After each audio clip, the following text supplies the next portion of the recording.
Hi, everyone. We'll wait just a couple more minutes for any stragglers that may be joining.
All right, I think we'll go ahead and get started, and people can join as they wish. Excuse me for just a minute. Okay, there we go. All right, we have a great turnout. Thanks for joining us. In case you don't know me, my name is Alicia Hubert. I lead our sustainability program here at the WashU School of Medicine.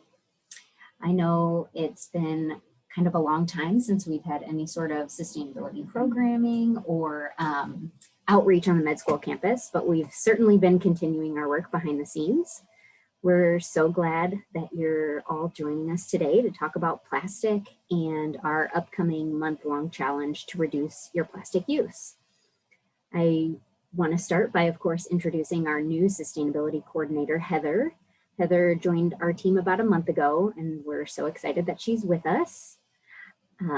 And just as an FYI, I am continuing my work on sustainability here at the School of Medicine. I'm not leaving, but I will be leading Heather. I'll be focusing a lot of my time on the Green Labs program, and I work on lab planning and sustainability for our new neuroscience research building. So Heather is just a wonderful addition to our team. Heather she's from St. Louis, but she's recently spent a few years working on energy efficiency programs in Maine. So she's happy to be back home.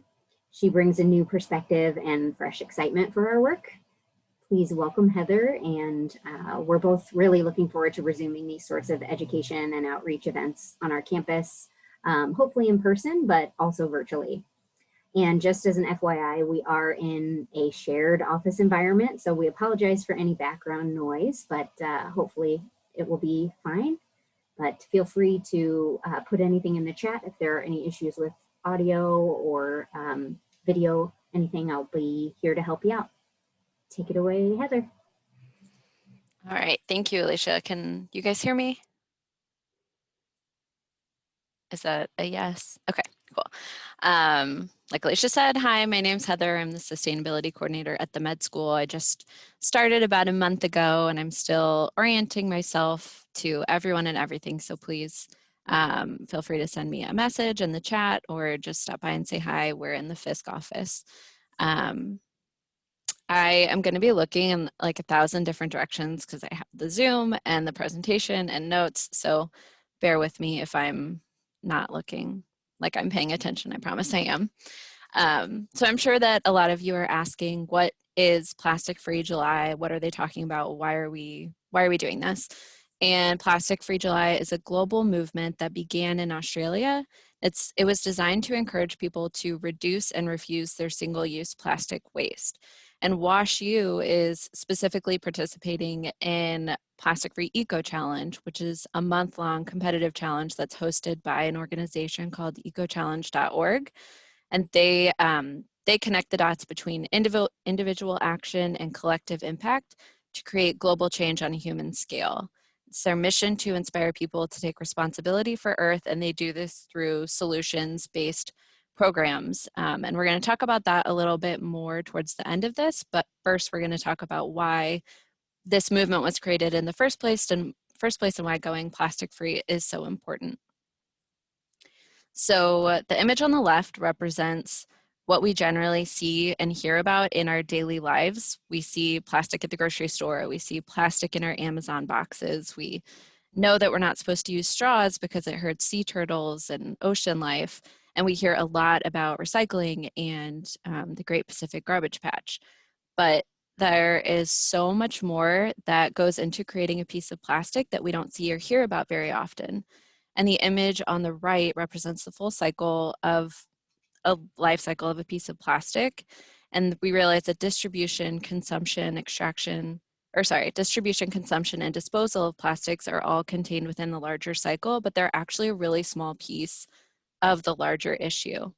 And I want to highlight that a lot of this information comes from the documentary, The Story of Plastic, which was actually produced and directed by a WashU alum, which is really cool. Her name's Dia Schlossberg. So if none of you, or if any of you haven't seen that, I highly recommend that you check it out. It's really informative and cool to see what a WashU alum is doing. So first, we're going to look at the extraction, transportation, refining, and production of plastic.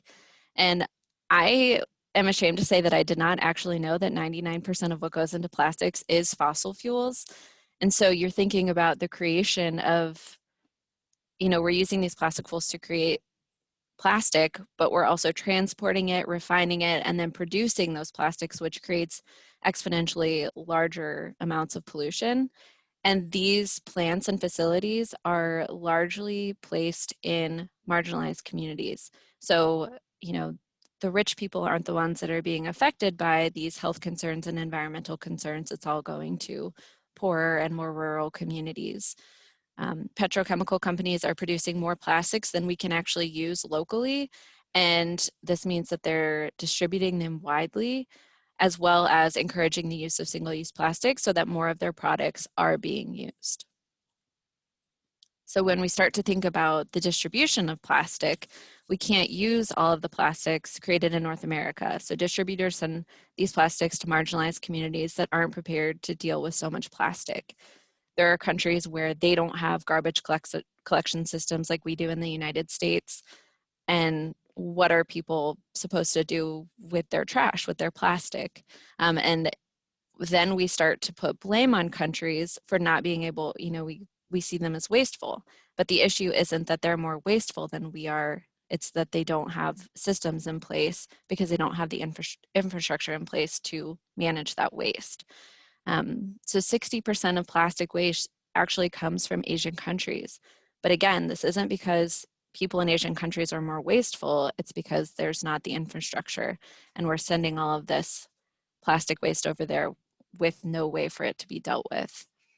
So many countries are taking the issue on in ways that they can by banning some single-use items. Bangladesh was actually the first in 2002 to ban plastic bags.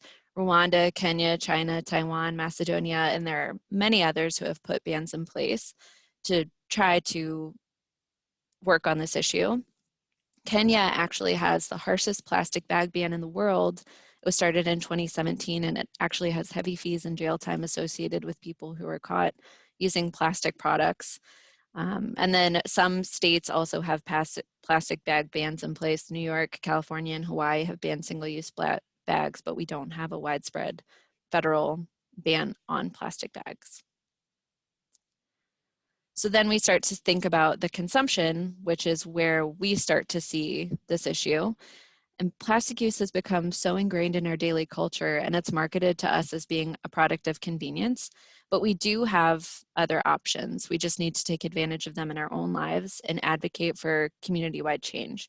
And again, this petrochemical companies are producing more plastics than can be used, which leads to encouraging use of single-use plastics. So it's marketed as convenience, as ease of use, but it's not necessarily the most convenient or easy to use product, and it actually has a lot of harmful effects. So then we start to think about disposal. The final stage is the disposal of plastic. And each of these categories have their own set of issues, but the amount of plastic waste that we have is staggering. I mean, you can look at the numbers. Only 14% is recycled, 14% incinerated, 40% is landfill waste, and then 32 is just going right back into the environment. And when we look at environmental waste, 8 million metric tons of plastic go into the ocean every year. We hear a lot about waste in the ocean, but there are also people who are living in plastic waste because there's nowhere for it to go.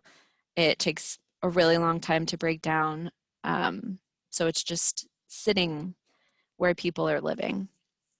And there are many organizations that try to tackle cleanups of environmental waste, but this doesn't really tackle the issue.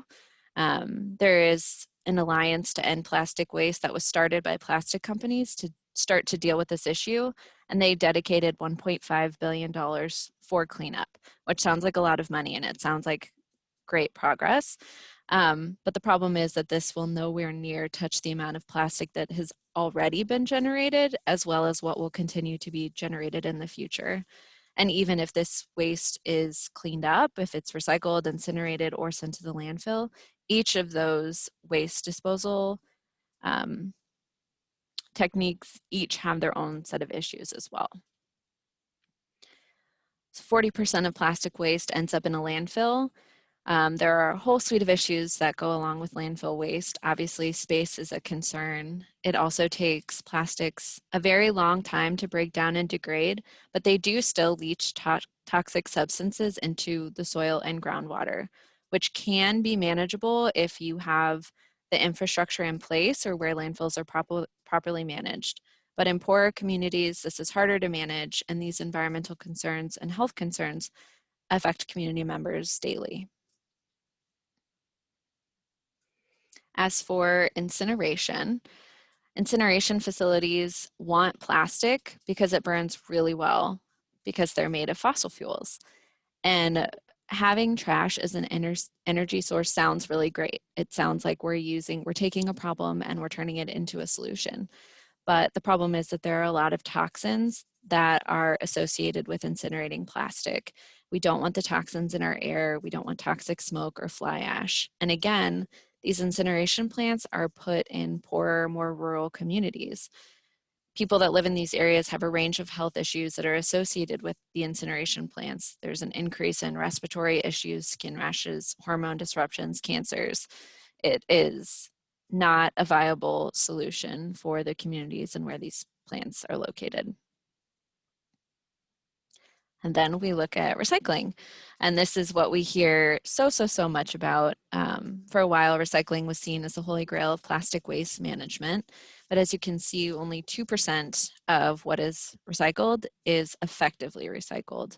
And so what that means is effective recycling is when a plastic product can be recycled into something of a similar quality.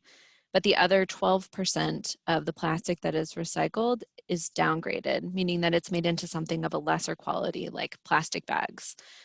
Plastics cannot be infinitely recycled, and these downgraded plastics eventually end up in one of the other waste streams. They go into the environment, they go into the landfill, or they're incinerated. There's also issues with contamination of recycling. When we improperly recycle, we're having somebody else deal with our trash, and that wastes time and resources. And also in many areas, people who sort recycling are working for low wages and poor conditions, and that also leads to a suite of health concerns as well as environmental justice concerns. Globally, we currently produce roughly 310 million tons of plastic each year, and Project Drawdown estimates the total production of plastics to grow to at least 792 million tons by 2050. And this is a crazy number, but $195 billion has been invested, or has been or will be invested in 325 facilities in the US between 2020 and 2025. So when we think about the Alliance to End Plastic Waste investing $1.5 billion, it seems like a lot of money, but in comparison to the $195 billion, it's unfortunately a drop in the bucket. So looking back at this image, we can see now why the first few stages of the plastic life cycle are so important to tackle. However, this doesn't take away from the importance of our personal actions and choices.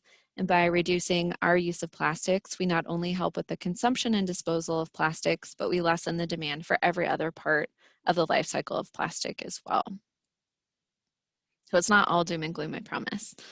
And this is where the Eco Challenge comes in. Everybody knows that plastic is part of our daily life, and some of our daily habits are hard to break, especially after COVID when single-use plastics came back with a vengeance. But the reason that Eco Challenges are typically a month long is because if you can stick with the new behavior for 21 days in a row, you're a lot more likely to keep it up. So we're starting with small, manageable items, and then as we become to get more comfortable with reducing our own daily plastic use, we can start to think about the bigger picture of our plastic use and what that means. Or if you're super motivated, you can think about both of those simultaneously. So the way that it works, Alicia is going to put in the chat a link to the Eco Challenge website, and I'm going to pull it up if I can. Let's see. Can everyone see that? Oh, I cannot. Okay. All right. So this is the Plastic Free Ecochallenge website. What we'll do is we'll make an account. Everyone will make an account, join the WashU Plastic Free team. You select your actions, which we'll go over in just a minute, and then you log in daily to complete your actions. And when you do that, you get points. We're going to be having events throughout the month where you can win prizes. And it's a really fun way to stay engaged with the sustainability community on campus, as well as making some changes in your personal life. So I'll show you how to find our team. It's pretty simple, but you'll go to the list of teams, you'll search teams, and our team name is WashU Plastic Free. So you can see we have 61 members right now. And then when we want to look at the actions, the options for what you want to do, there are all these different categories, and it's a really helpful way to pick and choose what works for your life. I'm just going to go through one category so that I trust that you all can look at this later and make your own choices. There's really easy ones like skipping the straw, keeping plastic straws out of the landfill however many per day. There's also more difficult ones like buying unpackaged produce. I guess that's not more difficult. It depends on what you view as difficult. Lobby for reusables. So there's single items that you can do once. There's also items that last the whole entire month. And you can make of it what you want. So for this month, we have a whole suite of events to try and get people involved with this process. Tonight on the Danforth campus, the Office of Sustainability is hosting a make your own tote bag. They have a bunch of t-shirts that they have, they're going to teach people how to make tote bags out of old t-shirts that they have, but you're welcome to bring your own. There's more information on our website. Next Wednesday, we're having a conversation about WashU and plastic use. If there's anything that you've noticed on campus, obviously aside from things that have been put in place because of COVID, but anything that has been brought to your attention that you want to share and have it potentially be addressed in our university strategic planning, we would encourage you to come to that. We're also hosting a make your own yogurt demo, and then we're going to have a few different lunch and learns where we can all kind of come together and talk about ways that we've been able to implement zero waste living in our daily lives. There will be a prize system. So for anyone who attended this event today, signs up for the Eco Challenge by Friday and chooses 3 actions, you can email me and let me know that you've done that, and I will get you your own OFMD reusable water bottle.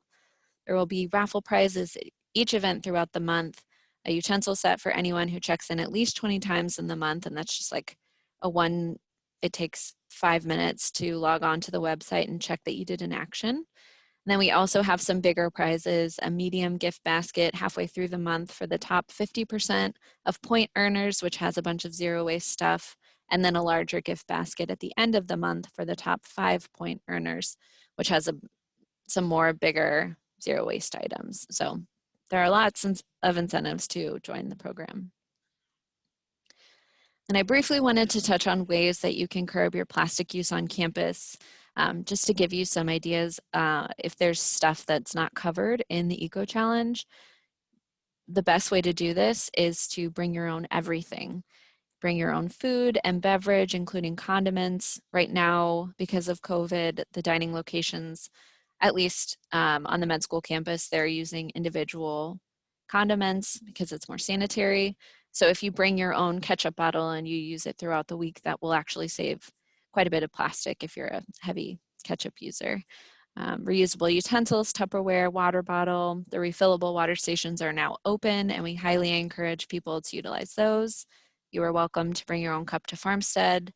And then anytime a plastic bag is offered to you on campus, you can choose to refuse that as well. So that is all I have on the Eco Challenge, but Alicia is going to drop 2 quizzes into the chat. These are ways that you can assess your own plastic use, both at home and at work. And I think they're a really helpful starting point for getting started on the Eco Challenge. I am going to open it up to questions. I'm happy to answer any questions, whether they're challenge related or plastics related. If I can, I'm going to stop sharing. Oh, and my email is up, but you can search me in the directory or reach out to me through the chat and I can share that with you as well.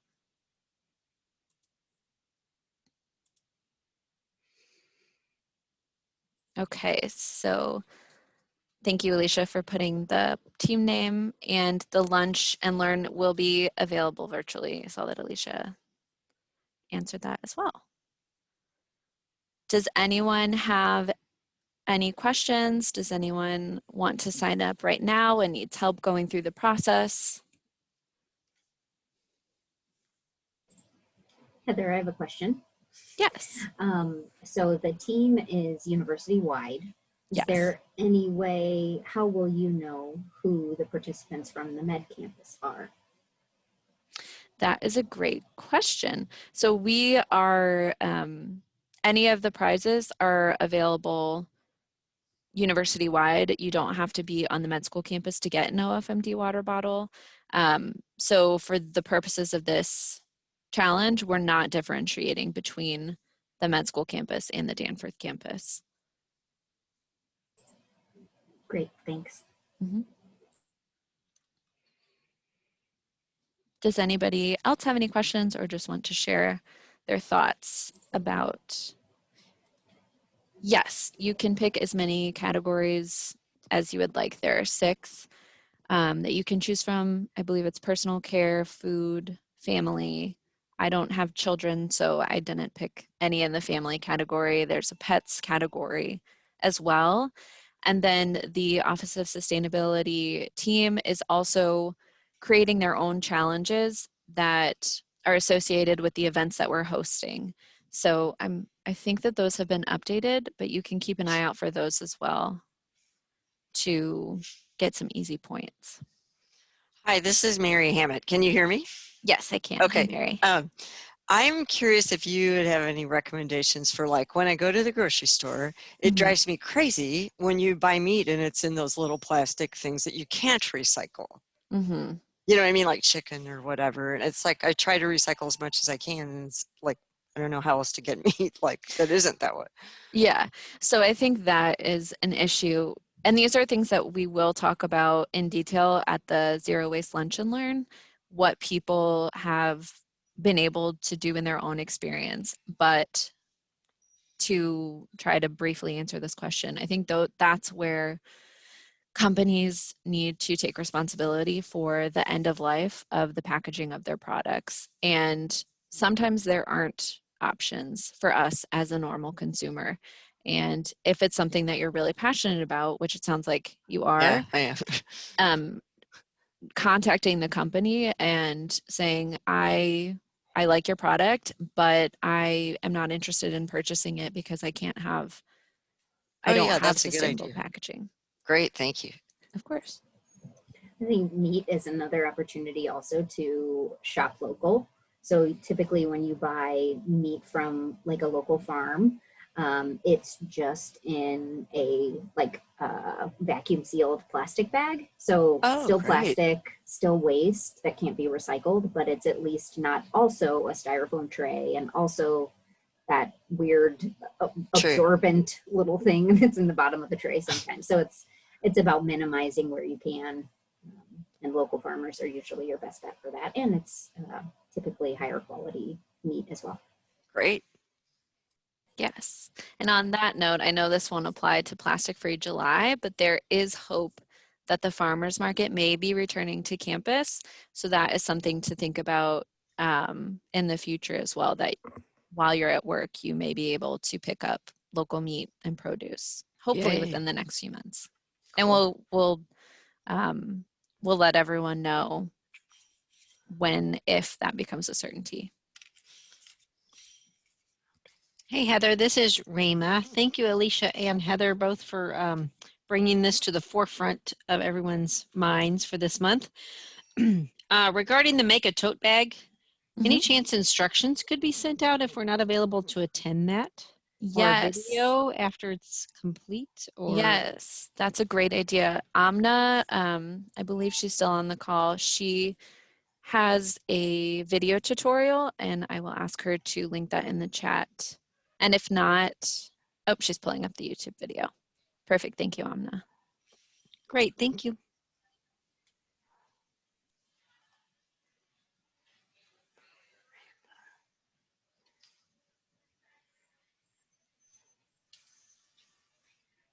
Any other questions or comments? So I have a question for the group.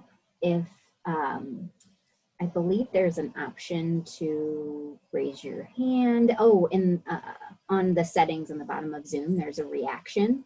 I don't think that's really raising your hand, but if you could give a reaction for us real quick. We are just sort of wondering if and when we are able to resume in-person gatherings, you know, outdoor sort of events of some capacity, can you show us a reaction if you would be interested in attending that sort of thing? Basically, are you working on campus in any capacity that you'd be able to engage with us in person? Totally okay if not. We're just trying to get an understanding for how many people are actually on campus occasionally.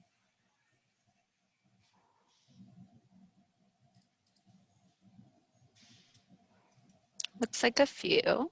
It's good to know. So I'm talking specifically med school.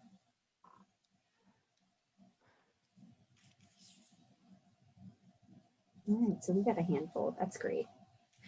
I would also like to know how many of you are interested in participating in the Ecochallenge. And you can do another reaction. Awesome.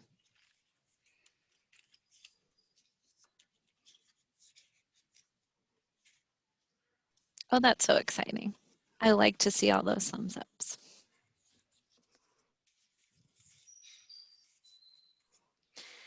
Okay, I think that's all I have, unless Alicia, you had any more questions. No, I don't think so. This was great. Thank you all for attending. Thanks, Heather, for facilitating. Yep. Feel free to reach out to either of us if you have any questions. And I will be sending out a copy of the presentation, and then once you're signed up, you should receive weekly emails from one of our interns, just reminding you to check in and with some motivation and reminders of the different events that we have going on as well. So I'm excited that I will hopefully get to see everyone a little bit more throughout the month. All right, thank you, everyone. Thank you. Thanks. Thanks.